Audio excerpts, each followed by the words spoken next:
Hi, welcome to episode 2 of Gun Talk with Carrie. And this one is going to be about revolvers. Since I talked about revolvers last episode, I thought that maybe we could go ahead and dive a little deeper into that subject. I want to first say the reason for this gun talk is mainly for women. There's really nothing out there on YouTube. Women discussing guns for women. There's a lot of stuff with guys out there, but we have different needs. And I just like to just go over what I found and the different obstacles that I've run into and how I've been able to get over those obstacles. Well, the stuff you have found has been professional female shooters that are sponsored, but they'll never talk about the products and the services that they're sponsored with. Yes. And of course, those are the greatest thing, and nothing else is worthwhile. And yeah, there's really also no pros and cons. Exactly. I do want to say hello to the Kurt Fisher family in Bavaria. Thank you for watching. Old friend of Jim's, and it's amazing that people way over there are watching this. You're international. Okay, well, to get going, I think I'm going to... Got to start with the disclaimer. Oh, my disclaimer.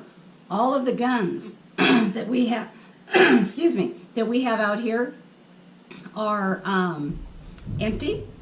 We've been checked and double checked. Checked and double checked them and made sure there's nothing in any of them. And we have no live ammo here. All the live ammo is over in our gun room. The ammo that we do have here are just snap caps. They're just dummy rounds. Yep. And I was going to say something else and I forgot it. I'll remember it later. I can edit that out if you want. You can. Yeah. Oh, yes. We're still battling along here with the coronavirus. Quarantined. Yes. Getting pale and wanting to go outside. That's right. And, boom, boom. Yeah, we're feeling deprived of... A little bit of spring fever. Yeah. So, okay. So, first gun is, and in the first episode we showed this gun. This is my husband's... Up higher. There. Yep. Thank you. My husband's Ruger Vaquero 45 Colt. It has a 5.5-inch barrel, and it's around 42 ounces. It is a heavy gun. It has had a trigger job on it, and there it is. Okay, and a belt mounted oversized base pin right here.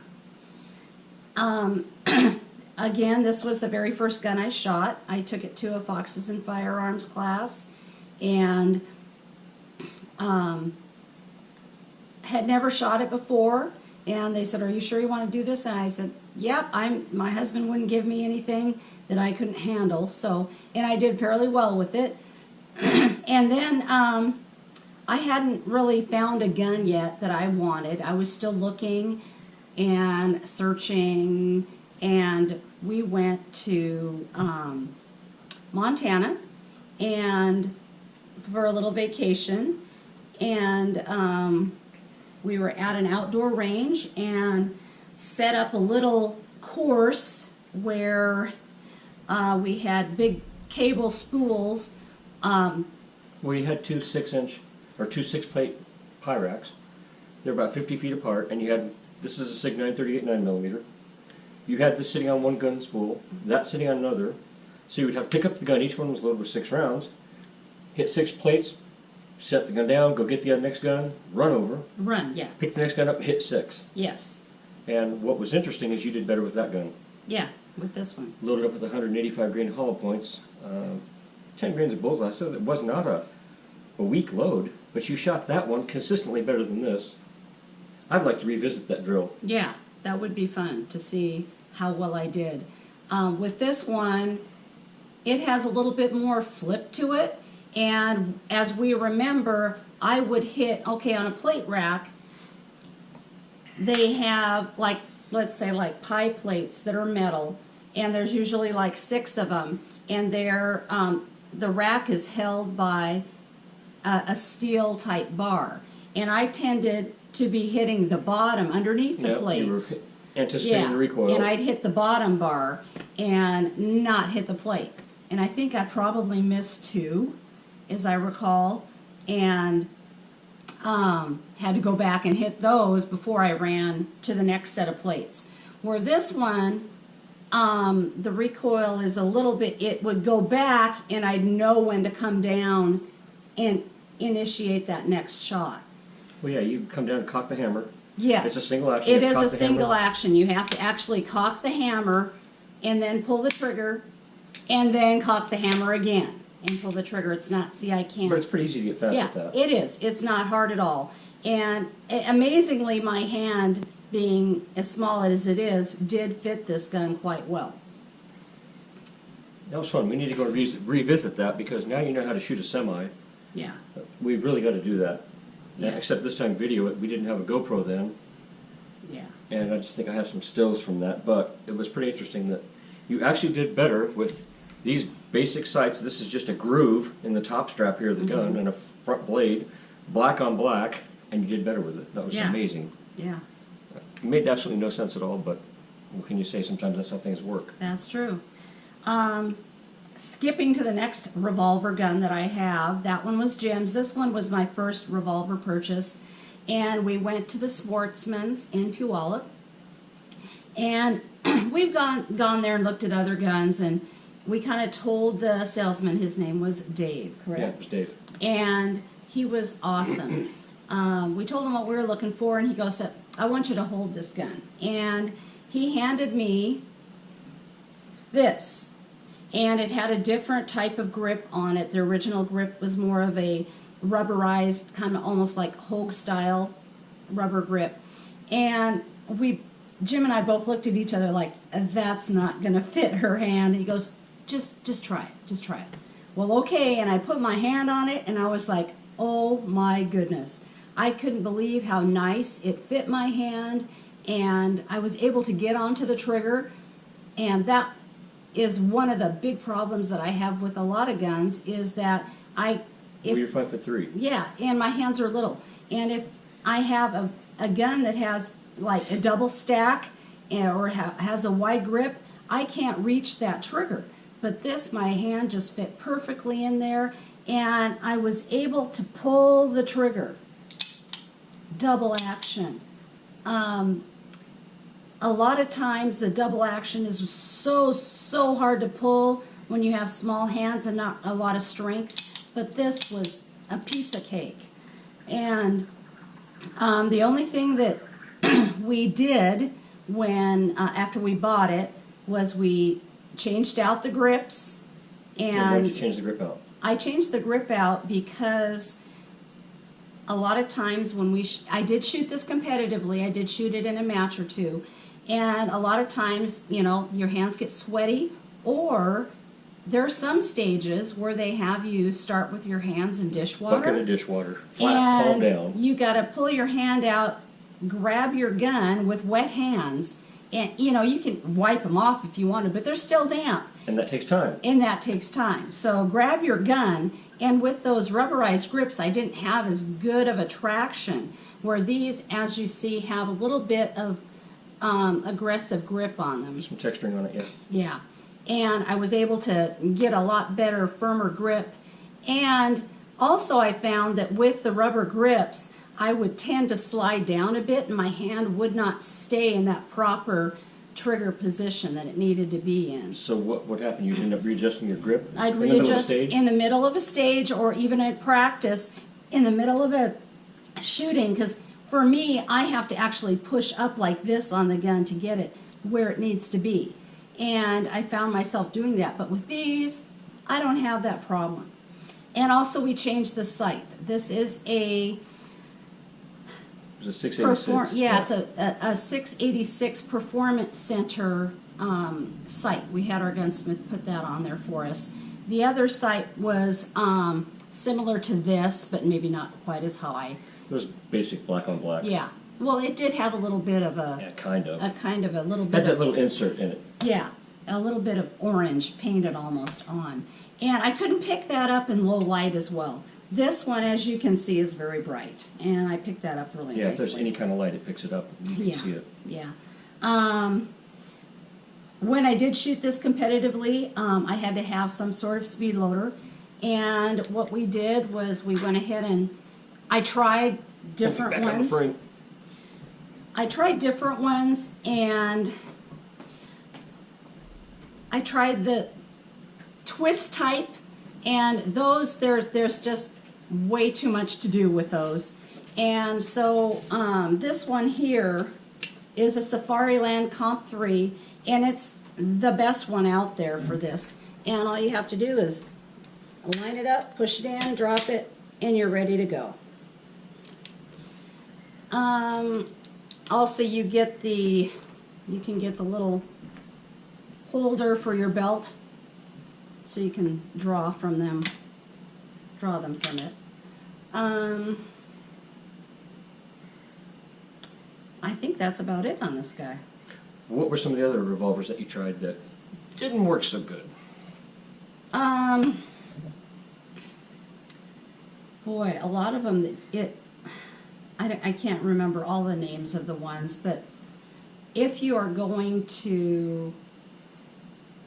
decided to purchase a revolver, what you need to do is check out that trigger pull. Now, revolvers, you can pull back for a single action, which makes that trigger pull very easy. But if you're going double action, The trigger's further forward and it takes more effort. and it takes more pull.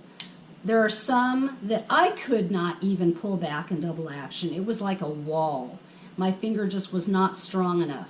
So if you are looking for a revolver, Well, you that's... have written on your notes, a Kimber K6. Yeah, the Kimber K6, I looked at that, and It looked cool. it looked cool, and You wanted to like it. I really wanted to like it. Our gun shop that we go to, the Marksman, they did have it, and I went ahead and I tried it, and I think I managed 2 cylinders, which was probably 6... Yeah, it's 12 rounds. 12 rounds, yeah. And those are just 38s. And yeah, and afterwards, we have it on video. Afterwards, I looked at Jim and said, "Well, that hurt." Yep. And the Kimber has a little bump in the backstrap. the It's back kind of a strap, crazy shape. and it's a little different, and it hits my hand anyway right here. And for 2 days, my hand hurt right there just from shooting 12 rounds. And That's not going to work. that was a big disappointment because I really wanted to like that gun because there was such a big excitement over it. And then also I tried the Ruger SP-101, but its trigger pull was just too difficult. Yeah, so if you bought that gun, step one is you have to take it to a gunsmith and get a trigger job on it so you can shoot it and hope it will be light enough to shoot reliably. Yeah. Yeah. Or what I mean, sometimes when you get a trigger job done, it can make ignition iffy, so you may squeeze around and it goes click because the hammer didn't hit the primer hard enough, basically. Right, yeah. And in a match, that's a no-go. You just Right. can't have that happen. Right, yeah. And also if you're looking to go for concealed carry, you don't want that to happen in a bad situation. You don't want to have a gun that you can't pull the trigger on, and you don't Yeah. want to have a gun that, well, it might go off, Mr. Right. Bad Guy. Wait a minute, let me get to the next cylinder, Yeah. the next round of the cylinder. That just doesn't work. Yeah. So that brings us to the next gun. I had purchased this is not a revolver, this is a 1911 style semi-automatic. It's a SIG P238, and What caliber is it in? it is in 380. So that's like the next step up from 22. Now, a lot of people say 380 isn't enough Oh, to... can I tell a funny story? Yes, you can. Go ahead. A buddy and I were down at, it was actually Cabela's, down by Olympia. And Ken was looking at some 380s for his wife Donna, and this salesman comes up and says, well, you know, a 380 won't penetrate a leather jacket. And I said, well, do you want to wear mine? And try it? And he didn't. He changed the subject real quick. Yeah. Yes, a 380 will penetrate a leather jacket, especially with modern defense ammo. Yeah. It's entirely a viable cartridge. Yes. This is my everyday carry. I've got cute little zebra pink grips on it. A different hammer spring in it to lighten up the trigger pull a bit. Yeah.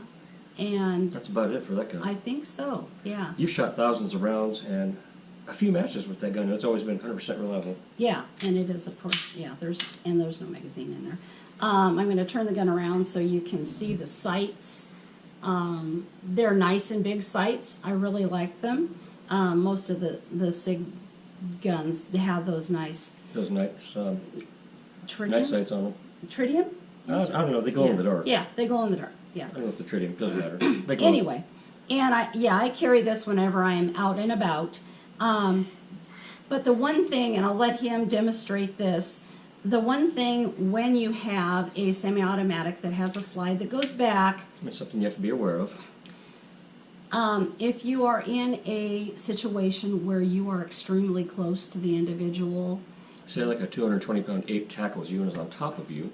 yeah, What can happen is you're carrying your gun cocked and locked like you should. Okay. What can happen? You're pressing this against his body because he's on top of you, and if you push the slide back here, because you're pushing it against his body, guess what? You can't pull the trigger. It's out of battery, is what the term is. so you can get one shot off. You can't even get one. Well, that's true. If you're right up to You him, can't you even can't get even one. get one. You've, Yeah, you've pulled your gun and put it against Mr. Bad Guy, and nothing happens. yeah. The safety's off on this gun. It can't fire because it's not in battery, because you pressed it against his rib cage. That is something you have to be aware of. Even with the full-length guide rod on this gun, which the guide rod is right here, it can still be put out of battery. It's just something to be aware of when you make your choice. So, Pretty hard to put one of these out of battery. yes, so I started researching and trying out smaller frame revolvers. And that's when I tried out the K6 and the Ruger SP101. So what is that? This is a Smith & Wesson 360 PD, and it is a 5-shot. It has, let's say, almost a 2-inch barrel, and it's 11.7 ounces. It's very light. You could wear that all day and forget you're wearing it. It's a Scandium J frame, and it is extremely easy to pull for a double action. Now, the thing is that it's extremely light. The lighter you go, the more flip that you're going to have, and The more recoil you're going to the get. more recoil It's just you're going to physics. get, and it does hit your hand a little bit more.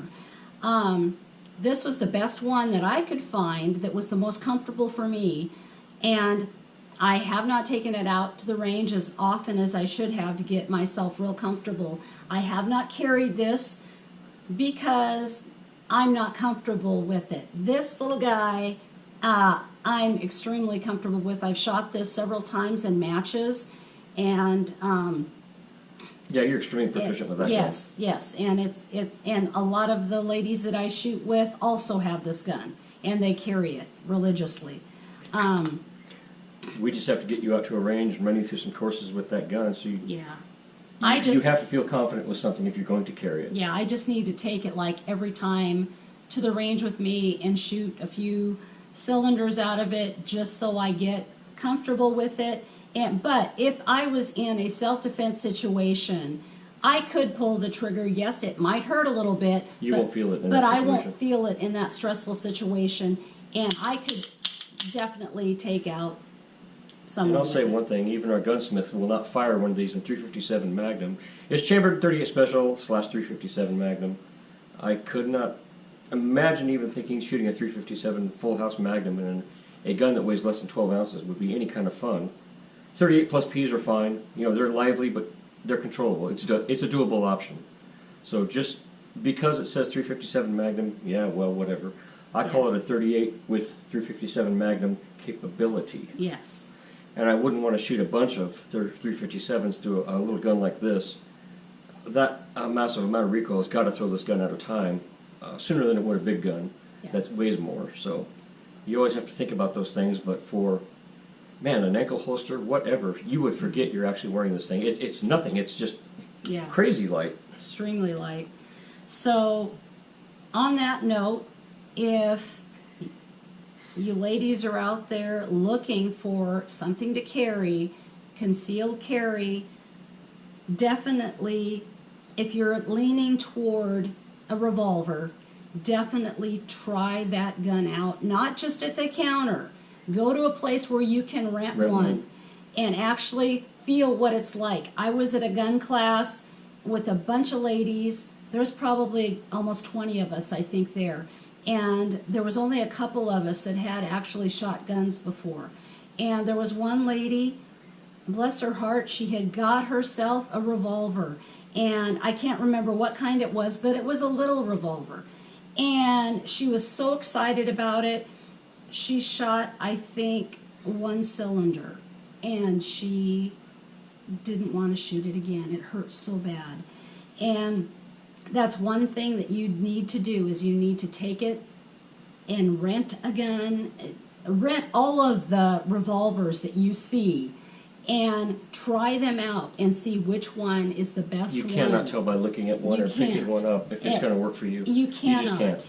Even though you might pick one up and try to dry fire it, and it might feel good, but when you get it in the range and it kicks back on you, you're not going to want to practice with that gun. Or you can't hit the paper with it. Exactly. You can't, because you're going way up and you can't get back. Or it just doesn't fit your body. Right. And it's not natural to shoot it. Yeah. So definitely, if you like the revolver, definitely try them out. Well, that goes with any gun. Yeah, it goes with any gun. You need to try them out. That would be a great future episode. How do you purchase your first gun? Yeah. Oh, that will be a good one. Okay, next. Well, that reminds me. I'm going to be stepping out of the videos once this corona crud virus garbage, whatever, is a thing of the past. And Carrie will try and feature various women that she shoots with and competes with on the channel with her. And I'll just be running the camera and helping with post-production on it. If I can talk him into it. Yeah, I think you can. Okay, the next one is my husband's Taurus tracker. And this is a big, I think it's a big clunky, it looks like a big old truck to me. But you shoot the daylights out of it. You beat me with it a couple times at the range. It's a 44 Special Magnum. It is a 5. 44 Special, 44 Magnum. Get your terminology 44 Special. You can shoot either one. Yeah, 44 Magnum. It's a 5-shot. It has a 4-inch barrel, and it's actually a 3-inch because a 3.5-inch, because they have these little ported things up here so that actually the rifling it's called an expansion chamber. It's not really a ported barrel, it's an expansion chamber on the end of the barrel. Yeah, to help it. It does help a lot with the recoil. Yeah. But it makes it louder. Yes. And it is 35 ounces. So it's not really heavy, but it's not really light either. That was purchased for a hiking, camping, whatever, packing gun. Yeah, and originally he really wanted the Smith & Wesson Model 69, which looks really similar to this. Yeah, it's also a 5-shot 44. Yeah, and we tried that out, and we tried 2 of them at 2 different gun shops that they had locally. And I don't know how those guns got out of the factory, because those had the worst trigger pulls I've ever felt on a Smith & Wesson. It felt like they were fitted with a coarse file. It was terrible. And then they poured in ground metal shavings inside of it, just for flavor. Yeah. Terrible. And that's another thing. I will never buy, and you will never buy, a gun at one of these box stores where they will not take the trigger guard off, the trigger lock off, so you can't even dry fire the gun in the store and see if your finger can reach the trigger in the store. Yeah, with those trigger locks, I can't even, because they sit way out here, there's no way I can even feel the trigger on those. There's no way you can tell if they're going to fit your hand. Right. So if I spent $900 on a Smith & Wesson Model 69 revolver, got it out in the parking lot, took the trigger lock garbage off of it, and figured out, how did this gun get out of the factory, and tried to take it back, they'd say, call Smith & Wesson or your gunsmith. Yeah. Bye. Yeah. That's why I will not buy a gun at those stores. Yep. Are you listening, Cabela's Yeah. and Bass Pro? Yeah. You've lost a couple of sales with her. Yeah, you have. Okay. Let's see. I do like this gun, because I can shoot it and be accurate with it, but It's not your favorite. it's not my favorite. I was really surprised at how I could actually do double action again. It's very easy. And like I said, I'm extremely accurate with it, but I just don't like it because it just is like a truck. Yeah, it's like a truck that's got standard steering. You took that to your well-armed woman group, and I loaded up some light 44 specials, and those girls couldn't wait to try it so they could go home and tell their husbands they shot a 44. Yeah, I had It was great. 3 or 4 ladies out of my women's group who said, "Yeah, let me try that." And they all hit paper and all hit on target. And what did that do for their confidence? Oh, yeah, it did. I shot a 44 and I hit the paper. Yeah. I wasn't afraid of it. Right, and these women were shooting probably 9mm, and so yeah, they really. So that is a good training gun for Yes. ladies with revolvers and light 44 special loads. You can shoot them all day long, and it doesn't hurt. Guys, the worst thing you can do is give a new shooter your 44 Magnum with 340 grain hot hand loads that are as hot as you can get them, and say, "Now make sure to hold the gun right here," and it comes back and hits her in the forehead. She'll never shoot another gun again. I see way too many of those videos on YouTube, and you guys that do that suck.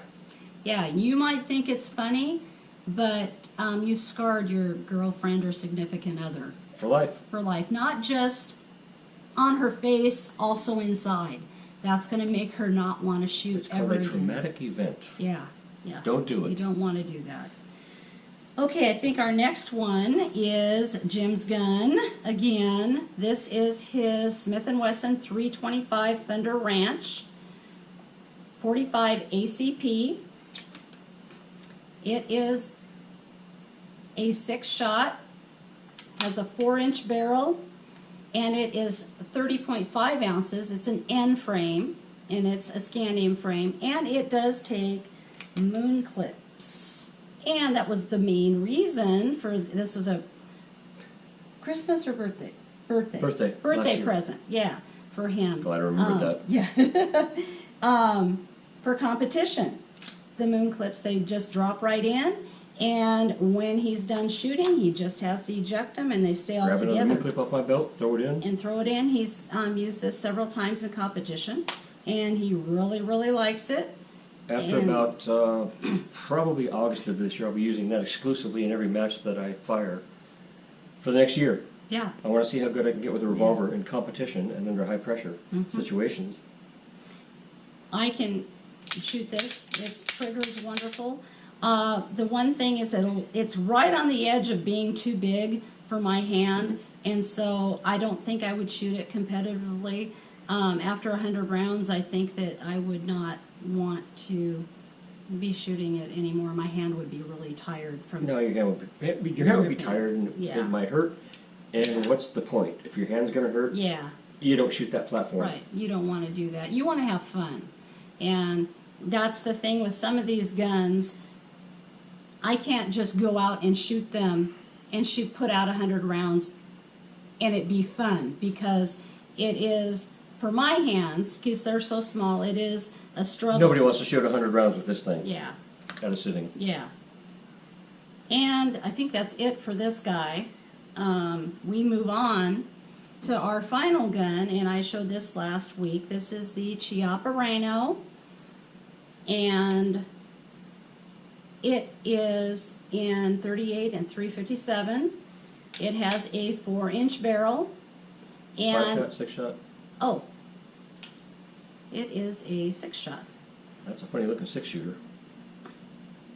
Yeah, it is. It's kind of odd looking, isn't it? Because these guys, let's pull this one out here.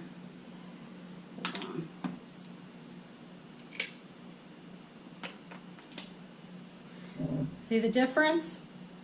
Yeah, barrel up here, barrel way down here. Yeah, that's kind of odd. Makes a tremendous difference in shooting. It does. With this one, when you shoot it, the recoil goes up like this. With just about any other gun, it does that. With the Rhino, because of the lower barrel, it just pulls back. And there isn't that high flip, and so it's easier to get right back on target. And so that's why I have been using it exclusively right now for, well, not right now, but Had been using it. have been using it until the Corona thing. I use it competitively. And oh, I didn't get to finish telling what it's. It's a hair under 30 ounces. It looks like it weighs a ton. It looks like it weighs like, yeah, about as much as this one, but it doesn't. It's very light and very easy to hold. It has an alloy frame, and it does come with moon clips. You saw my last video. You saw why I chose not to use moon clips. I use speed loaders, and it's the same kind of thing. Just pop it in and go. And this is a Speed Bees speed loader. What were these? Those were Safariland Comp 3s. Oh, okay. Yeah. And they do not make, Safariland does not make a Comp 3 for the Rhino. Yeah, from what I read online, you have to modify other Comp 3s to fit, and I don't want to do that. Yeah, it looks like it'd be very complicated. And the Comp 2s, we discussed that last week, they didn't work for me. They take too much time. Yeah, they're cheaper. They're a lot cheaper than these. But These you truly are, get what you pay for when you're trying to shave time. You do. And this made all the difference in the world. And it also has a cute little, you know, what you call speed loader pouch. So going back to this gun, well, let's say in a 100-round match, each follow-up shot you can get back on target a quarter of a second faster. There's a lot of follow-up shots. Yeah, that adds up. That's shaving off a lot of time. It is. And this gun is crazy easy to shoot fast. It is. It is. It is so easy. We watched all the videos on YouTube, and one guy even built a chart where you could see the dimensions in inches this way, and he had several shooters shoot it, and you could see how high the gun didn't go compared to other guns. And now I'm skeptical of everything. You know, if you see it on YouTube, it must be true, right? Yeah. Yeah. Well, in this case, I was out on a business trip when you got the gun, and you fired it at the range, and you said to me, it's almost like cheating. Yeah. I felt like I was cheating, and I posted my target on my ladies group page saying that I just shot with gleeful abandon, and did I have like one down One out of down. 50? Yeah. Yeah. And it was amazing. I wasn't trying to, and then wait, and I was just shooting like crazy, and and then reload, and shooting. I was not trying to be accurate in You weren't bench press shooting. no, I wasn't. And I could not believe how well I stayed on target. It was amazing. The only modification that we did, this is the grips that came with it, is like I said, we don't use the moon clips, and we have put this ugly blue grip tape on there. Boy, that's a lovely shade of blue. Yeah, isn't it? Lovely. Yes, lovely. Because there really is no There's no texturing on the front or the back. on the front or the back. And then again, if you have a wet start stage where you have you have to put your palms or your hands palm down in a bucket of nasty dishwater. Yeah, and with my case, usually the tables are up high, and so I have to stand on my tiptoes to actually get my hands At flat. the sound of the timer, you pull your hands out, grab your gun, and you shoot. That's what that that's is for. a lifesaver for that.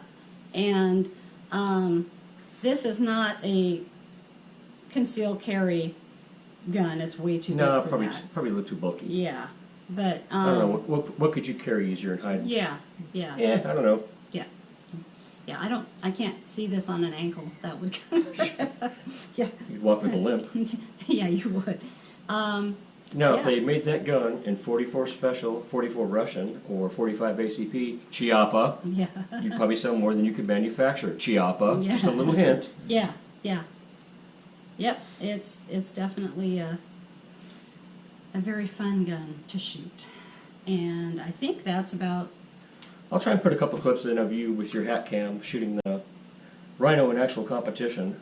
We didn't have the hat cam when you shot this, but I may be able to find some scenes. What we need to do is take both these guns to the range with her in the hat cam, and we'll do that in the future, and we'll put the footage in there of the difference in muzzle flip from the shooter's perspective. And when you see that in a video, it's really easy to spot. It is. The difference is crazy. Yeah. We sound like a commercial for Chiappa, but Hey, it's an awesome gun, and everything person... has pros and cons. Yeah, that's If true. I were shooting metallic silhouette and I had to hit a ram at 100 meters, I would probably use this gun.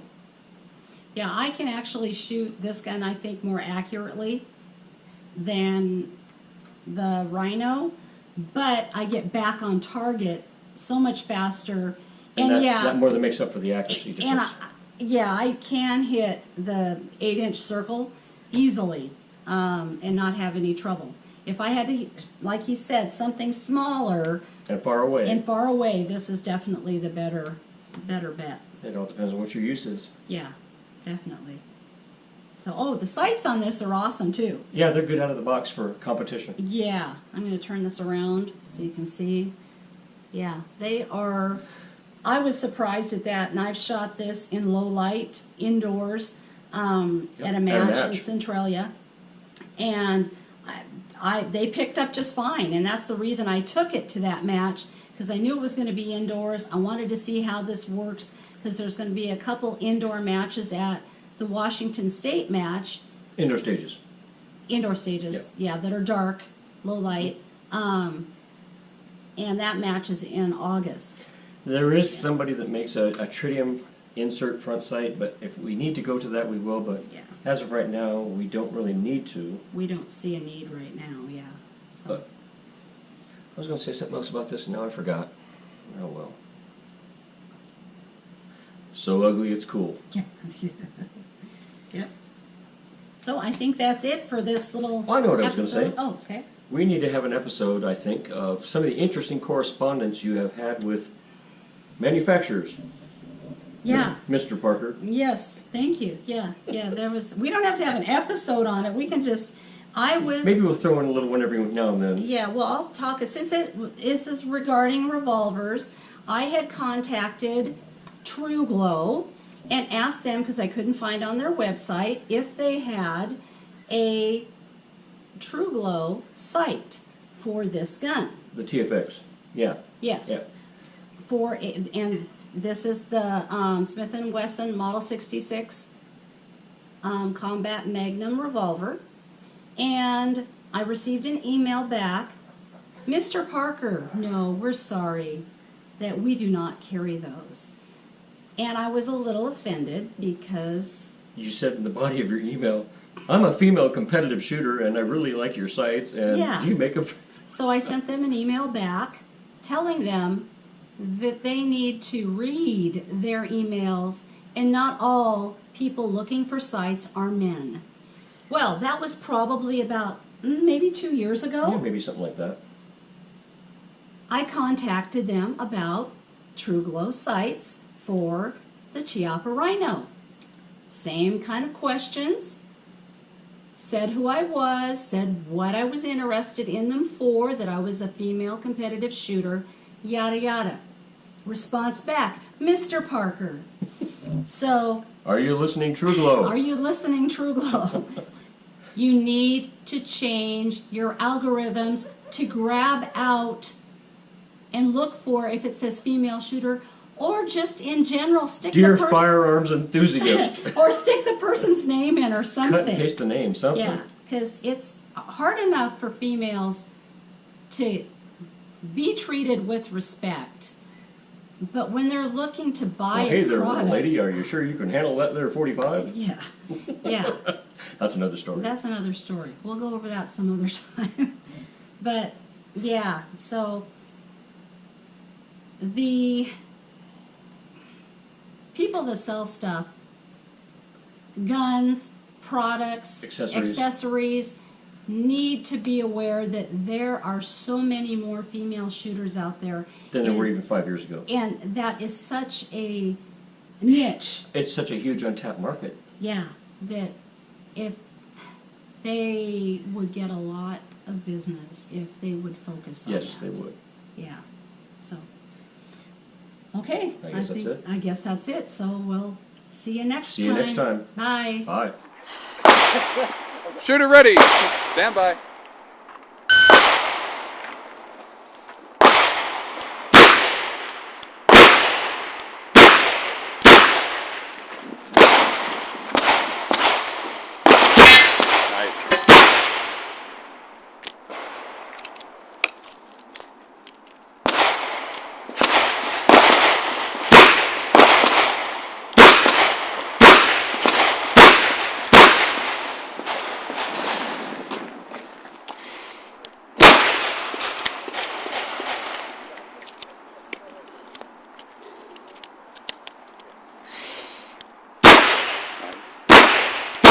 Beautiful.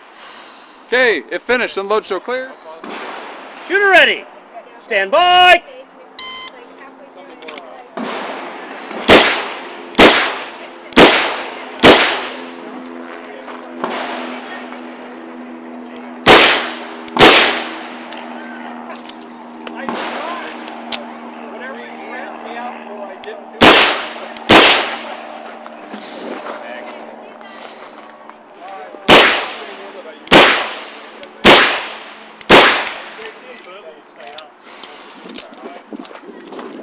Yeah, because, like, for example, Yeah, I don't remember sending you. this is behind something.